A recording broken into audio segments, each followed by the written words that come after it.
জয় জন্মগ্রহণ করছে ঢাকা সিএমএস এ, সেই ঢাকা সিএমএস কন্ট্রোল করে আর্মি। তাহলে শেখ সাহেবের সাথে আর্মির সংযোগ ছিল। এই যত বক্তৃতা মারছেন এই সত্যটা বলেন না কেন? জয়ের জন্ম কিভাবে 71 সালে সিএমএস এ হয়? প্রতারণার একটা সীমা থাকে। তুমি কেন সিএমএস এ এই সেবা নিলা তোমার বাচ্চা হওয়ার জন্য?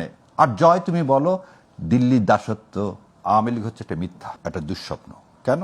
আজকে এনডিটিভিতে জয় একটা স্টেটমেন্ট দিছে লেফট রাইট সেন্টারে, ওই ভিশু সোমের ওখানে, এবং সেখানে বলছে এই জাস্টিস হচ্ছে মকারি, বাংলাদেশে এই বিচার হচ্ছে মকারি। তো এটা শুনে আমার হঠাৎ মনে হলো জয়ের জন্ম জানেন কত সালে? 71 সালে জুন মাসের 26 তারিখ। জয় কোথায় জন্ম হয়েছে জানেন? সিএমএস এ। 71 সালে মহান মুক্তিযুদ্ধ চলতেছে, শেখ হাসিনা সিএমএস এ ভর্তি হয়েছে, জয় জন্মগ্রহণ করছে ঢাকা সিএমএস এ, সেই ঢাকা সিএমএস কন্ট্রোল করে আর্মি। তাহলে শেখ সাহেবের সাথে আর্মির সংযোগ ছিল।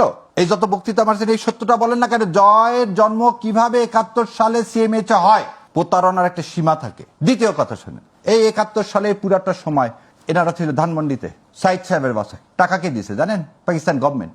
ও তখন লজ্জা লাগেনি পাকিস্তান গভর্নমেন্টের কাছে টাকা নিতে? শরণার্থী শিবিরে যাওনি কেন? শরণার্থী শিবিরে শেখ হাসিনা তোমার পরিবার গেল না কেন? তুমি কেন সিএমএস এ এই সেবা নিলা তোমার বাচ্চা হওয়ার জন্য? আর জয় তুমি বলো দিল্লির দাসত্ব। এবার আসেন দ্বিতীয় কথা, কেন বললাম? যে শেখ মুজিব মারা গেছে, এদেশে মিষ্টি বিতরণ হয়েছে। 300 জন এমপি ছিল শেখ সাহেবের, একজন এমপি আল্লাহর ওয়াস্তে পদত্যাগ করেনি, বরং তারই মন্ত্রিসভা ক্ষমতা গ্রহণ করছে মুস্তাক, এবং তারই মন্ত্রিসভার লোকজন সবাই তো ক্ষমতা নিছে, মন্ত্রী হিসাবে শপথ গ্রহণ করছে।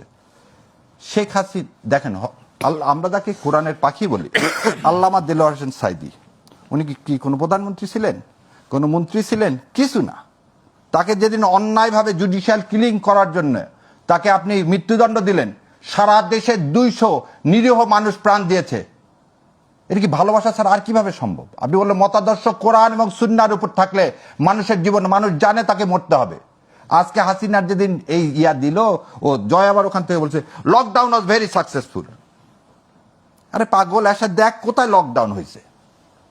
তোমার মায়ের মৃত্যুদণ্ড দেওয়া হয়েছে একটা জায়গায়, একটা লোক এসে বলছে আমি স্বেচ্ছায় কারাবরণ করব, একটা লোক এসে বলছে যে আমাকে গুলি করে মেরে ফেলে দাও। তার মানে মিথ্যা, যদি ভাই খানিক্ষণ আগে বলে না, দুঃস্বপ্ন থেকে আপনি কারণ স্বপ্নটা ভেঙে গেছে, কিন্তু এই লোকগুলো এখনো বিশ্বাস করতে পারছে না, তার পিছনে একটা কারণ আছে।